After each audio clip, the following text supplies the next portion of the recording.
Wow, Bruce, that was such an incredible and exuberant film. I mean, it sort of restores your faith in movies again. I think. I mean, I think all films should be like this.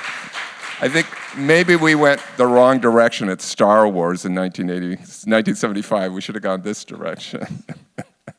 But what I was wondering is, I mean, it's so eclectic. It's so all over the place. It all works together. But what was like the first idea between the two of you? Like, how did you decide to make this film? Do you remember?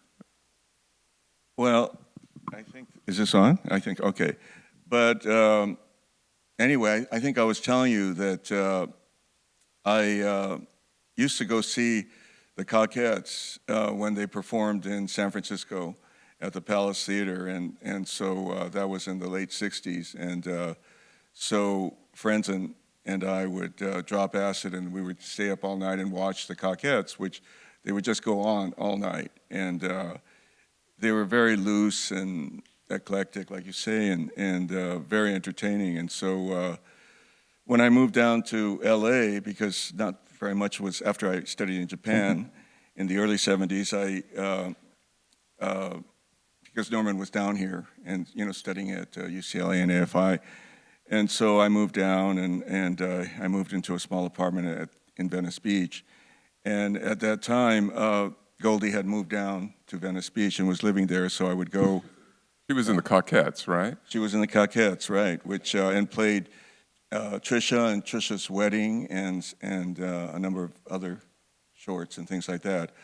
But so I was really a fan, and so I would run into Goldie at this place called the Lafayette Cafe, which was this hole-in-the-wall cafe, and there was a waitress there named Ruby and everything. But anyway, so it was a place, it was, I mean, Venice at that time was filled with drag queens and junkies and things like that, so it was a place that people did not want to go. They were afraid to go there, but it was fun, and so... Yeah, well, the whole scene. Certain parts of Venice, right. Certain parts of Venice. I lived there.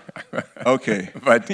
But you're right. There were parts of it, you didn't like. Right. Yeah. But then I got a job at Santa Monica City College, and Goldie was running for Homecoming Queen.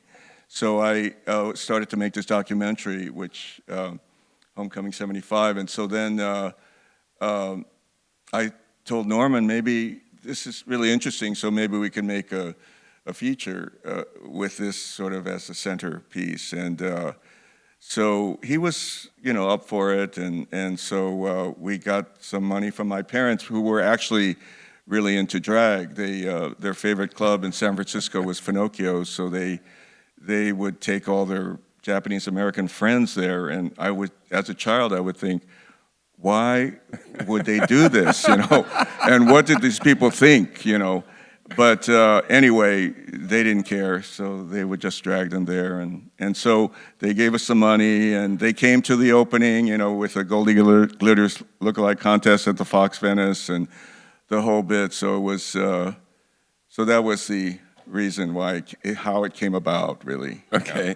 So, so your parents, did they ever take you to these shows, or? Yeah, we would see we would see drag shows and stuff like that, and I guess it's because they're Japanese, and maybe because of that tradition, the kabuki or whatever, so, but, yeah, so. Well, that's a great education, right out of the gate, yeah. Yeah, it was odd. That's why I guess Norman and I came out so strangely, really.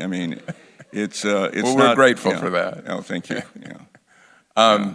So, but Goldie Glitters, that was such an incredible performance. I just thought it was amazing. It's one of the best transvestite performances I think I've ever seen.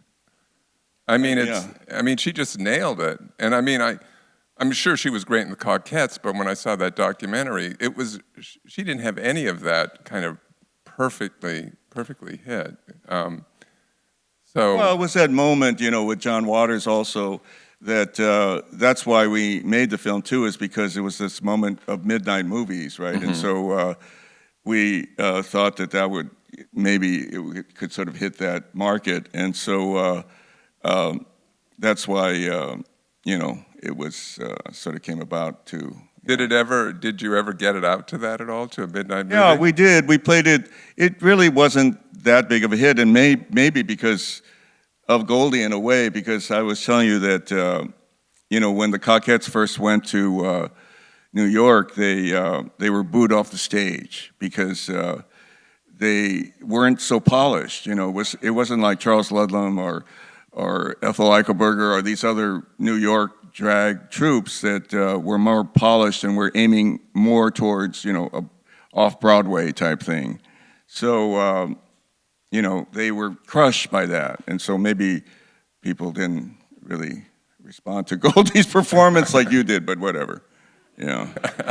I think it's fantastic. I love Goldie. It's like pitch perfect. Really, it really is. Goldie's fantastic. So, and you had an amazing cast of characters, people. How did you get those people? Well, they were just around, and so that's what's sort of interesting about the piece, is that it sort of captures that moment in Los Angeles, and which hasn't been, there's not many documents of that moment, so I think that it really sort of serves that moment and the time of that film. And you continue to do this throughout your career, really, is just gather people together and then make work out of, it's sort of like Warhol's The Factory, but kind of funnier, more, unpredictable in a way, I think. Yeah, I think it's interesting, and also we did a follow-up to Garage Sale 2, which was 4 years later, so every time there was an election, I think it was very conservative at that time, and so we felt a need to come out with another, off-center, work or something like that. So, it just came about that way. But did the DNC ever contact right, you? No. But anyway, it was an interesting moment, I think. Yeah, and some of the people. I want to give a shout out to Patrick Marca Registrada, did Goldie's costumes, which were fantastic. Yeah, and one of the only people that is around, to tell you the truth. Somebody asked me if I was still in contact with people, and I don't know how many people are still alive, but anyway, yeah. And Patrick, I just want to say that what she was wearing when she was sitting on the motorcycle was mind-blowing. It really was. Okay.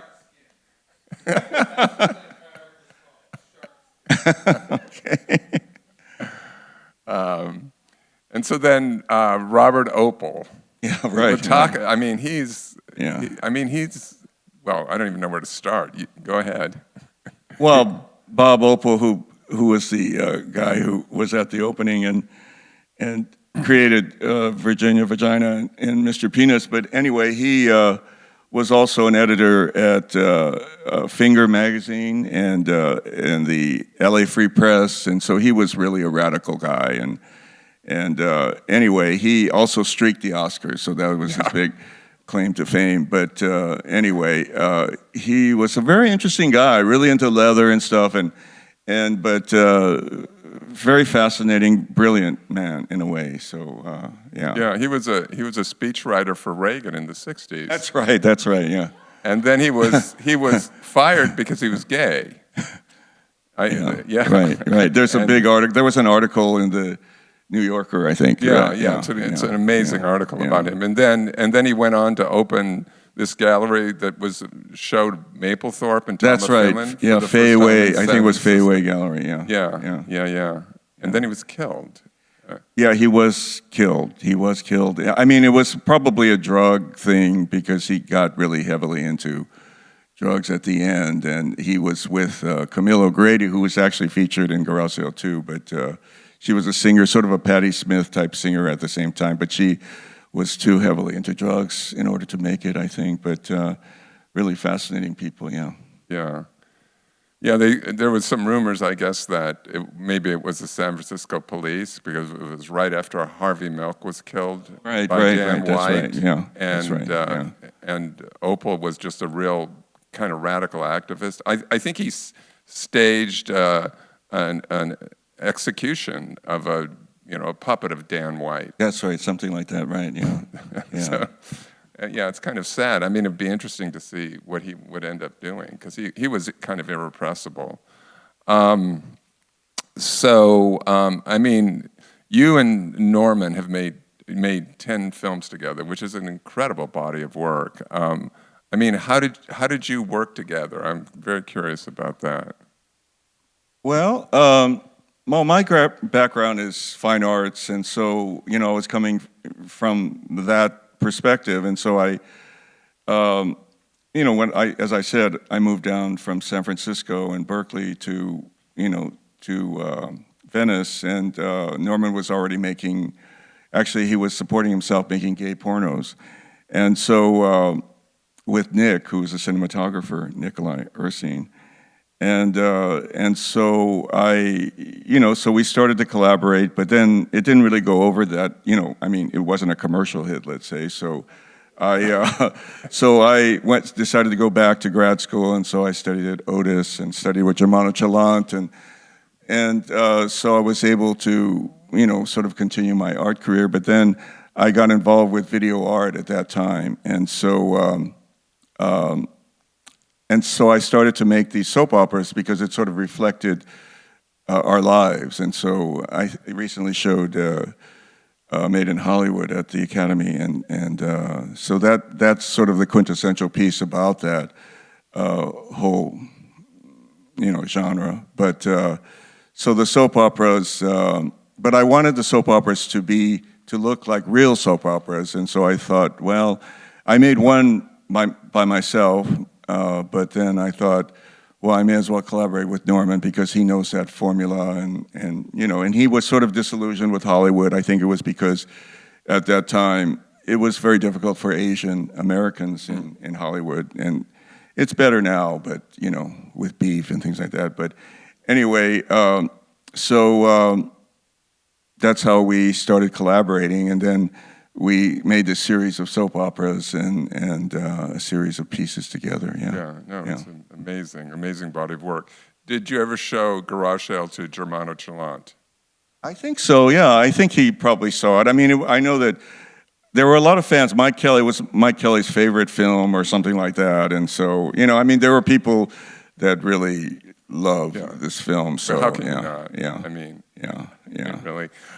So I was just wondering how this sits, in sort of the experiment, well, not really experimental, but sort of independent art film kind of, because I think, there's the whole punk, no wave film, I think Amos Poe. Right, that's right. Beth B. and Scott B., yeah. Yeah, but Amos Poe, I think The Blank Generation might be considered the first of that series, of those kind of films. That was also 1976. This was 1976. That's interesting, yeah. So, I mean,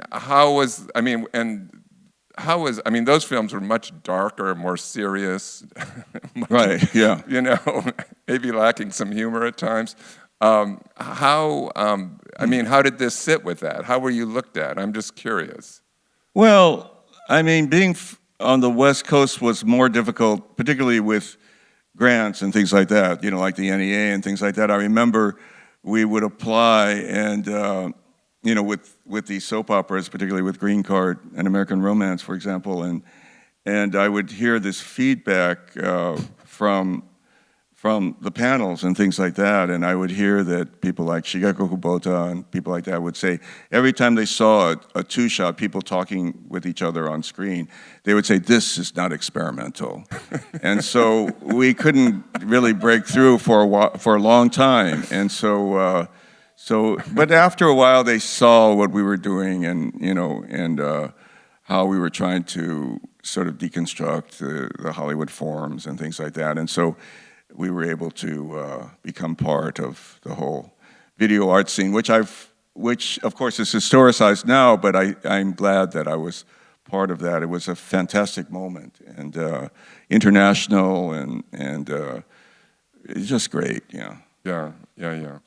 Well, why don't we open it up to the audience? Any questions from me? Okay.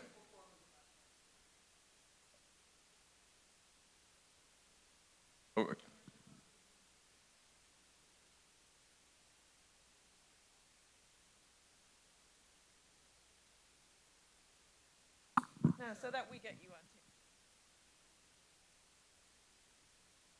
I just want to talk about the Cockettes for a minute because people can't imagine what the show was like.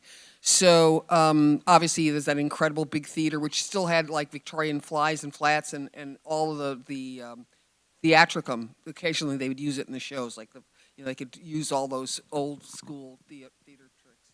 But they were so innocent. They were Elizabethan. They were raucous, and they were all different age. I performed handling snakes. I mean, it was just ridiculous. And every age and every sex. And Goldie kind of got submerged behind Scrumbly and Roomy and Bobby and Hibiscus. Hibiscus was this That's right. Yeah. orient, incredible, fully bearded, buffed, fabulous femme. I mean, just extraordinary. And so what was so amazing about it was this incredible, exuberant Little Rascals quality of putting on a show. And they would do things like they would pull ducks across the stage on ropes. And it just they were so prolific. And the shows, one after the other, were so ridiculous and so lovely. And so joy. So I first went, I had a company around the corner, an improv company, and I would go take a lot of people and I'd scream, take it off, take it all off, which then was very transgressive for a woman to be screaming at guys, take it off, and I ended up being part of the troupe. But it was just the most innocent. In fact, that's what you see in the Cockettes documentary. You see the innocence and the freedom of San Francisco better than most films about San Francisco in the 60s. Anyway, I just want to say that. And so that's how... and then you're right, they went to New York and no one understood them. I mean, absolutely forget it, except for the singer, what was his name? So they made him a star. And also, Kaisek Wong was involved. So Kaisek Wong, who later did all the costumes for Tina Turner, Kaisek Wong made these extraordinary Baroque, exquisite costumes. So it was just, it was just a moment of complete explosive art. And Miss... Really, I think does a good job of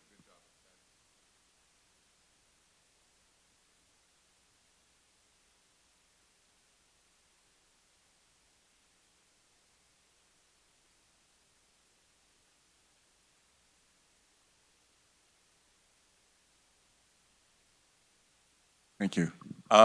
So, other questions? That was great. Patrick?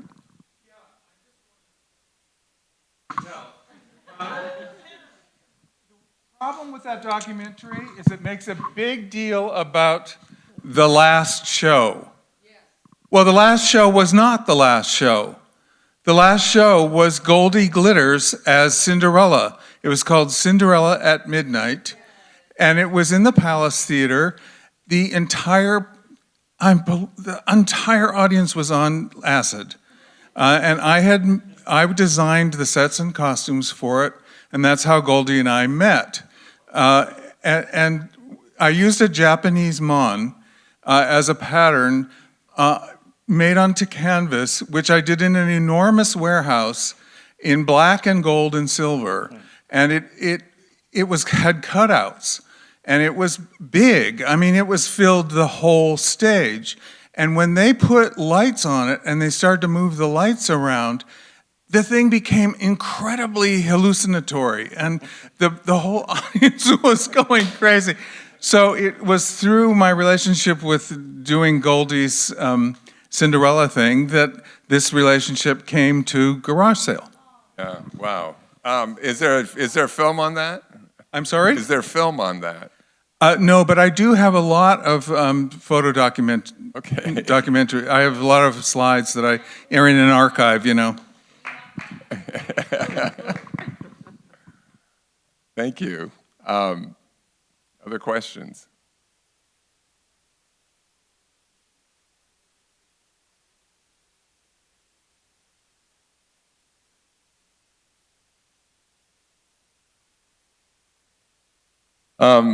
Okay, well, I have another question here, which is, I read in one of your interviews, let me find it. Well, basically that Norman thought he was blonde until he was a teenager. Is that right? Well, I mean, the story of that is that as children we would play, because we watched TV a lot. Our parents were really, indulgent in that way. We had TVs since I remember. And so we would watch these serials such as Flash Gordon. And so he would always want to play Flash Gordon. And so, but he would always have to play Buster Crabbe. And so the only other role, of course, that was left for me was Ming the Merciless, which, of course, I gladly played because the person was Asian and then also supposedly Asian. Of course, it was a white person playing Asian. But, you know, I mean, he tortured the white people and you know, had fire all around him, and so it was fantastic. Great costumes, you know. So, you know, I remember standing on the slide at the top of the slide, sort of trying to tell Flash Gordon what to do and stuff like that. But anyway, so anyway, he definitely. Another thing I said was the only thing that got him out of bed was sex, and so you know what I mean. That's yeah. That's who he was. otherwise, he was just watching TV. Is what you're saying. Right, that's right. Otherwise, he was watching old movies on TV. Yeah.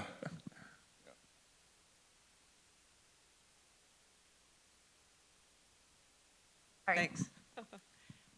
You mentioned some film genres that I'm not aware of at that time, so this may be covering some of the question might be answered by those genres. I'm not sure, but I got a lot of sort of nouvelle vague out of watching this, like Breathless or something like that. You know, like with the close-ups and then the sort of the way the dialogue, the kind of dialogue that we were hearing and the pronouncements. And I just wondered if that was an influence for you, if that was something you were playing with.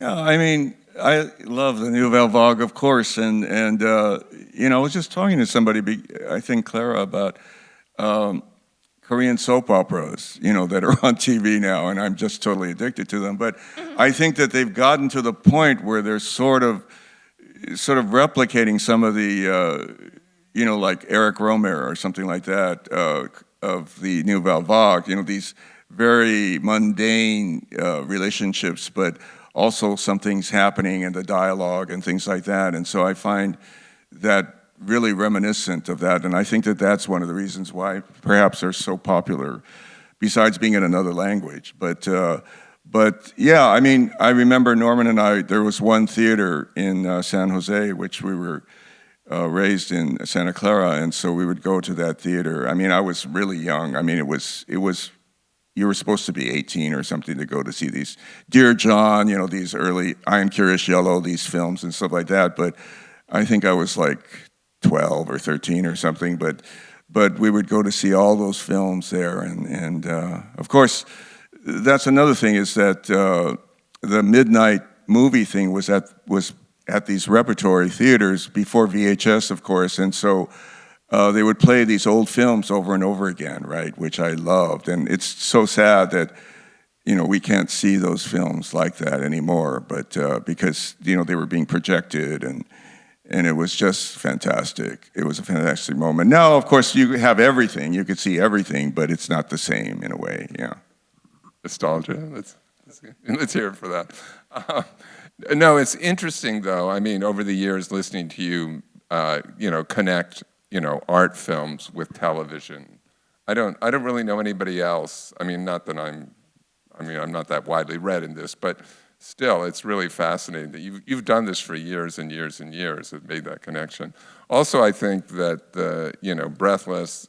I mean, they are sort of imitating American films, just like, you know, there's that imitation is something that is a part of all your work in some ways. Yeah, yeah. Other questions? Okay, kittens. Talk to me about the kittens. There are lots of non sequiturs. You fully brought me back with the costumes. I was like, you lost my trust for a second. I'm a cat person. It was bold. You made me feel feelings. What made you do that to the little kittens? I think there was a story in one of the free presses or something like that about that actually happening, because, you know, it was early microwave ovens and things like that. And so, you know, there were these stories going around. It's sort of, you know, from that, I think. But of course, it's just fish, eyes, and pieces of. Of course, so, you know what I mean. So you don't have, and tomato sauce. So, you don't have to worry about it. It's through editing, of course, the magic of editing. You know, Eisensteinian editing, perhaps. So magic, you know, yeah. you don't have to worry. Yeah. I appreciate that. You were referencing culture, magical. Yeah. Okay. That might have been an urban legend, though, right? So I think it was. Yeah. Yeah. But it was yeah. Thank you for that. Oh, okay. That's the end. Yeah. Okay, that was a great final question. Also, there's a reception after at this gallery that I have a show at right now.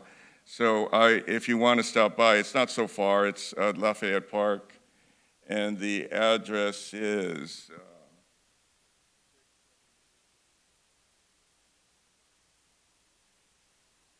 House. Yeah, and it's So, a great yeah. it's a great show, and So it's if you a great want to stop gallery. by, then stop Yeah. by. Yeah, thank you very much.